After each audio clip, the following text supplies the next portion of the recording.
simple song. It goes like this.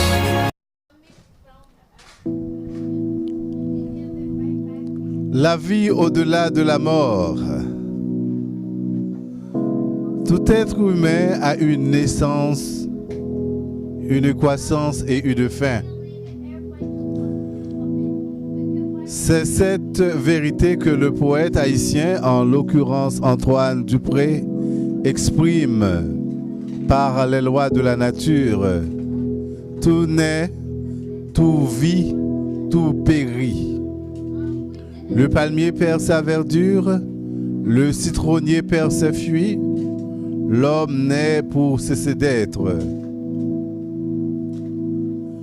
Mes bien-aimés, dans le Seigneur, il y a environ 6000 années depuis que la mort est intervenue dans le monde.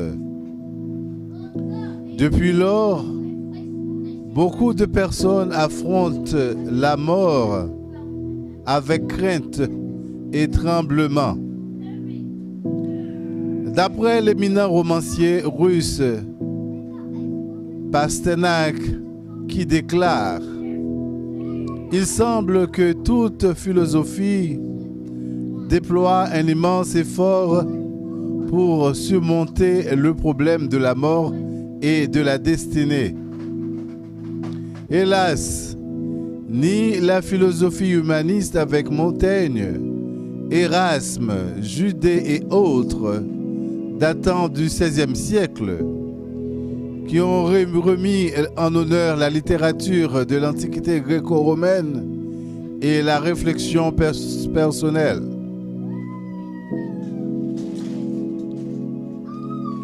Le thème d'humanisme s'applique historiquement à la religion de l'humanité, enseigne que l'homme a pris la place de Dieu. Cette doctrine qui reconnaît à l'homme la valeur suprême n'arrive pas à dissiper le sentiment d'angoisse que cause la mort. Au XVIIe siècle, il y avait le cartésianisme avec Descartes, Malebranche, Spinoza, etc. C'est le système fondé sur la raison, par opposition au système fondé sur la révélation ou le sentiment. Cette doctrine philosophique prône le culte de la raison et que cette dernière peut résoudre tous les problèmes de l'humanité.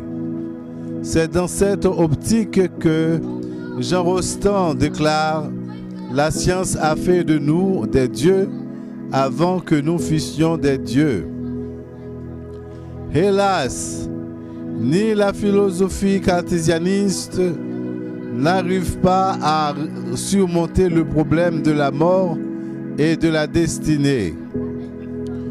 Au XVIIIe siècle, il y avait le matérialisme, l'empirisme, le criticisme. Hélas, tous ces courants de pensée n'arrivent pas à surmonter le problème de la mort et de la destinée. Au XIXe siècle, il y avait l'évolutionnisme avec Lamarck et Darwin, le positivisme avec Leconte, l'idéalisme dialectique avec Hegel, le matérialisme dialectique avec Karl Marx. Hélas, tous ces courants n'arrivent pas à surmonter le problème de la mort et de la destinée.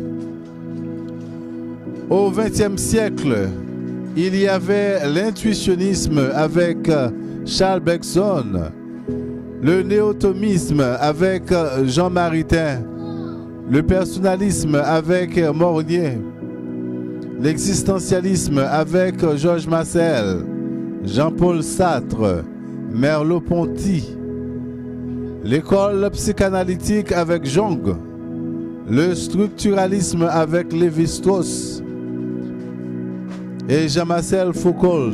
Hélas, tous ces systèmes de pensée n'arrive pas à dissiper le sentiment d'angoisse que cause la mort. Cependant, la Bible, la seule source d'autorité en matière de foi et de conduite, présente un personnage historique appelé Jésus. C'est lui qui a détruit la mort et a mis en évidence la vie, l'immortalité par l'Évangile, selon le livre de 2 Timothée du chapitre 1er au verset 10 qui dit « Jésus-Christ crasé pour voir la mort te gagner avec bonne nouvelle là. Il fait la vie qui pas fini dans la mort apparaît à clair. »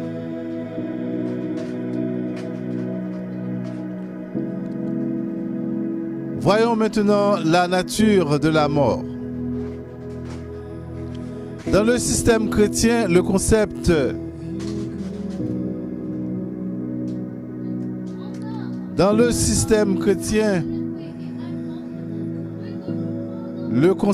de la mort est employé en plusieurs relations avec un nombre d'interprétations variées. La mort dans le sens physique est la séparation de l'âme avec le corps, est considérée comme le dernier incident dans l'histoire de probation de l'homme. Il est aussi possible d'interpréter la mort comme une pénalité qui est imposée à la race humaine à cause du péché. Et les Écritures considèrent aussi la mort comme étant spirituelle et éternelle. Mais bien aimé, la mort ne signifie jamais l'anéantissement. Dans le sens physique, elle exprime simplement la séparation entre le corps et non la fin de l'existence.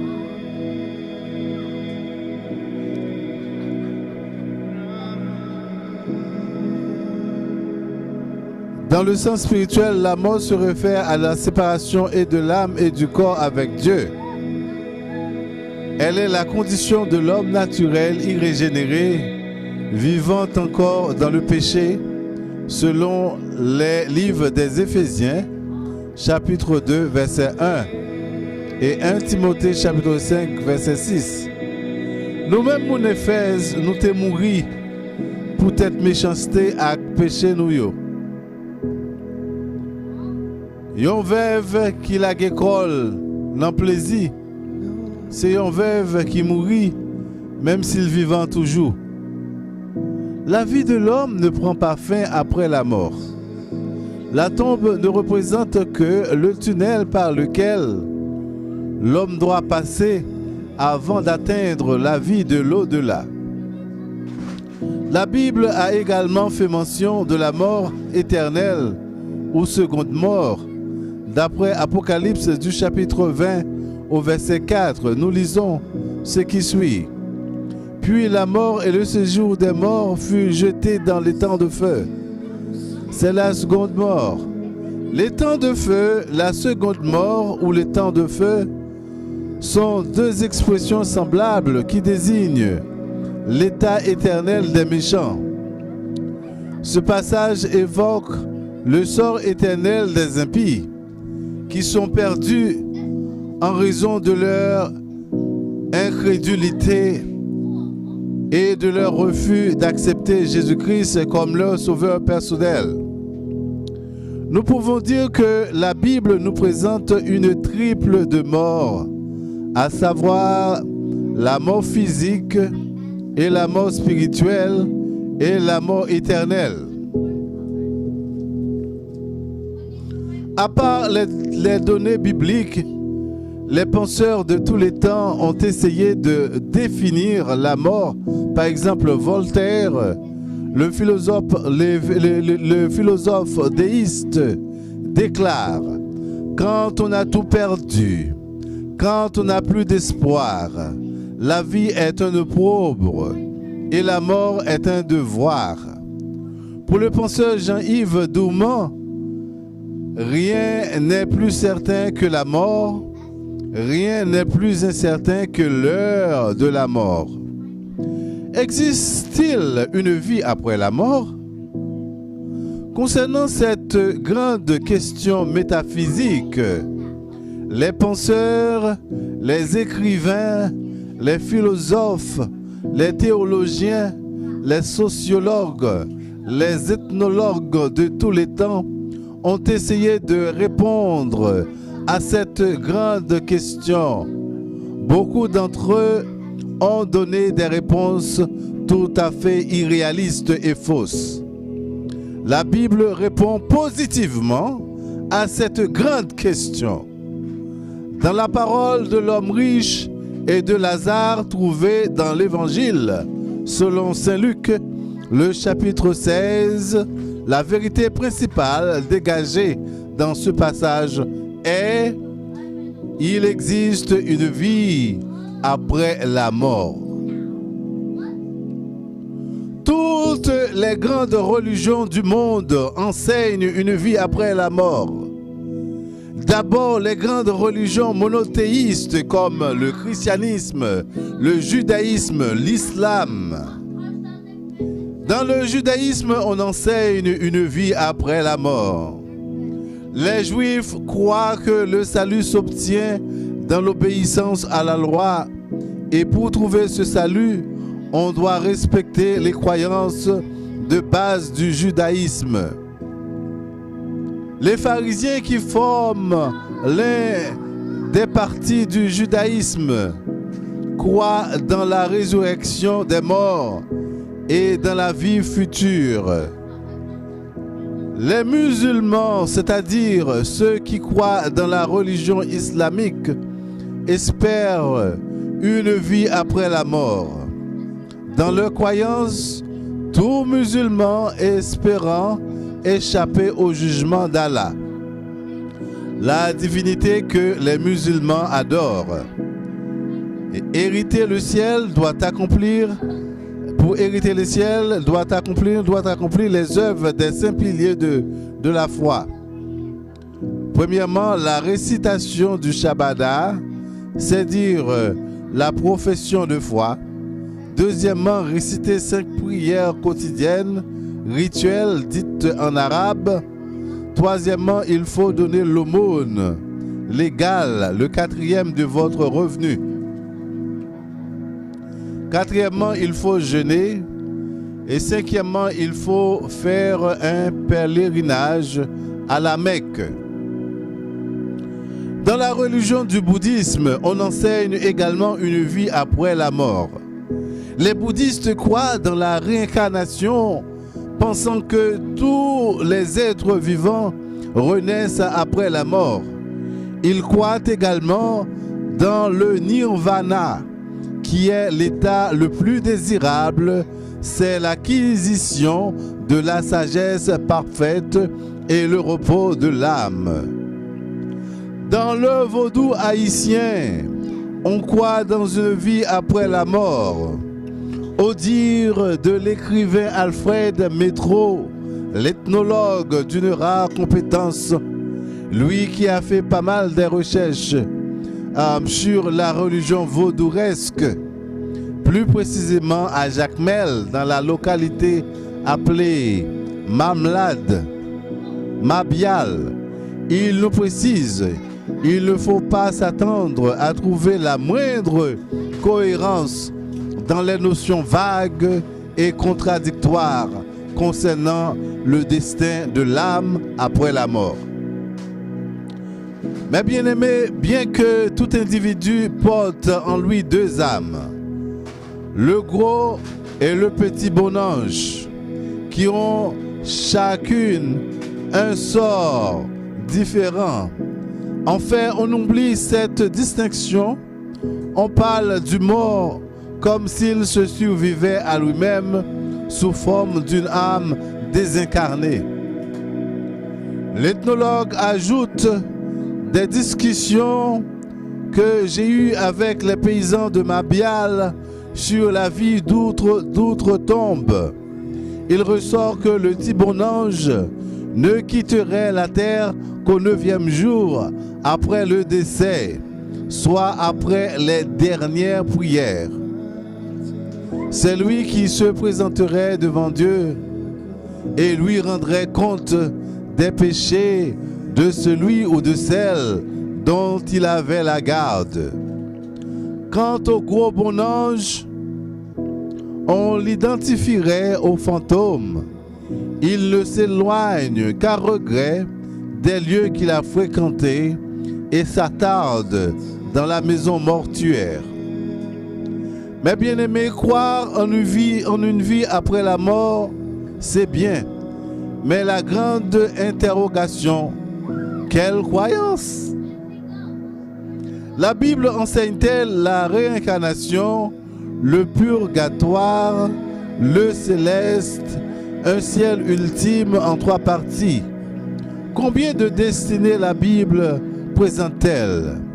La Bible présente 2 destinées après la mort, le ciel ou l'enfer. 2 destinées après la mort, le ciel ou l'enfer. La Bible est claire et nette enseignant que le ciel est à la fois un lieu ou un état. L'Ancien Testament ne mentionne le ciel que par allusion indirecte. Le psalmiste déclare « Tu me feras connaître le sentier de la vie. Il y a d'abondantes joies devant ta face, des délices, ô Éternel, à ta droite. » Psaume 16, verset 11. Dans le psaume 73 à 24, on lit les paroles suivantes. Tu me conduiras par ton conseil, puis tu me recevras dans ta gloire. Dans le Nouveau Testament, c'est Jésus qui a détruit la mort et a mis en évidence la vie et l'immortalité par l'Évangile. 2 Timothée chapitre 1er verset 10 a transformé en certitude notre espérance du ciel et a révélé quelle est la félicité réservée à ses serviteurs et à ses servantes. Il y a beaucoup de demeures dans la maison de mon Père, dit-il. Si cela n'était pas, je ne vous l'aurais dit. Je vais vous préparer une place, et lorsque je m'en serai allé, et que je vous aurai préparé une place, je reviendrai, et je vous prendrai avec moi, afin que là où je suis, vous y soyez aussi. Jean chapitre 14, versets 1er à 2. Mais bien aimé, la Bible ne dit pas où se trouve le ciel, mais le Sauveur en parle comme de la maison de mon Père. Il oppose et la terre et exhorte ses disciples à mettre leur trésor non sur la terre, mais dans le ciel, selon le livre de Saint Matthieu, du chapitre 6 au verset 19 à 20. Les joies et la gloire du ciel sont au-dessus de toute conception humaine. Les écrivains sacrés emploient des figures telles que la gloire de Dieu, le fleuve de la vie, l'arbre de vie, pour évoquer les images les plus susceptibles de faire entrevoir la félicité du ciel. L'apôtre Paul disait: ce sont des choses que l'œil n'a point vues, que l'oreille n'a point entendues et qui ne sont point montées au cœur de l'homme, des choses que Dieu a préparées pour ceux qui l'aiment. 1 Corinthiens chapitre 2 verset 9. Mais bien aimé, la Bible nous présente le ciel comme étant la félicité parfaite où tout péché et toute espèce de mal seront bannis. L'apôtre Jean, dans sa vision extraordinaire, voit que la mort ne sera plus et il n'y aura ni deuil, ni cri, ni douleur. Et les rachetés n'auront plus soif et le soleil ne les frappera point, ni aucune chaleur, car l'agneau qui est au milieu du trône les paîtra et les conduira aux sources des eaux de la vie, et Dieu essuiera toute larme de leurs yeux. Apocalypse chapitre 7, verset 17 à 18. La Bible a fait mention également de l'enfer. C'est le lieu où l'état du châtiment final de ceux qui sont morts. Il y a 3 mots qui sont traduits par enfer. Dans le Nouveau Testament, Hadès, Géhenne et Tartare. Et le mot grec Hadès se rapporte au séjour des morts. Le mot Tartare est uniquement mentionné dans 2 Pierre, chapitre 2, verset 4, stipulant « Car Dieu n'a pas épargné les anges coupables, mais les a plongés, les a livrés aux antres ténébreux du Tartare, les gardant en réserve pour le jugement. » Le mot Géhenne est composé de 2 mots hébreux, Gé et Inon, veut dire la vallée d'Inon, et il apparaît 12 fois. Dans les 12 cas, le mot fait mention de la torture et du châtiment dans le monde à venir. Dans l'évangile selon saint Marc, le chapitre 9, versets 43 à 44, Jésus déclare « Si ta main est pour toi une occasion de chute, coupe-la. Il vaut mieux que tu entres manchot dans la vie que d'aller avec tes 2 mains dans la géhenne, dans le feu qui ne s'éteint pas. » Jean chapitre 3, verset 36. Celui qui croit au Fils a la vie éternelle. Celui qui ne croit pas au Fils ne verra point la vie éternelle, mais la colère de Dieu demeure sur lui. Jean chapitre 5, verset 24 dit « En vérité, je vous le dis, celui qui écoute ma parole et qui croit à celui qui m'a envoyé a la vie éternelle et ne vient point en jugement, mais il est passé de la mort à la vie. En vérité, je vous le dis, l'heure vient et elle est déjà venue où les morts entendront la voix du ciel, la voix du Fils de l'homme. Et ceux qui l'auront entendu vivront, car comme le Père a la vie en lui-même, ainsi il a donné au Fils d'avoir la vie en lui-même. Et il lui a donné le pouvoir de juger parce qu'il est Fils de l'homme. Ne vous étonnez pas de cela, car l'heure vient où tous ceux qui sont dans les sépulcres entendront sa voix et en sortiront. Ceux qui auront fait le bien ressusciteront pour la vie, mais ceux qui auront fait le mal ressusciteront pour le jugement. Éphésiens chapitre 2 verset 8 à 9, car c'est par la grâce que vous êtes sauvés, par le moyen de la foi, et cela ne vient pas de vous, c'est le don de Dieu. Ce n'est point par les œuvres, afin que personne ne se glorifie. Marc chapitre 1 verset 14 à 15. Après que Jean eut été livré, Jésus alla dans la Galilée, prêchant l'évangile de Dieu. Il disait, le temps est accompli et le royaume de Dieu est proche. Repentez-vous et croyez à la bonne nouvelle. Pour finir, je voudrais bien poser une question à ceux qui ne se convertissent pas au Seigneur Jésus. Où irez-vous après votre mort? Où irez-vous après votre mort? Où irez-vous après votre mort?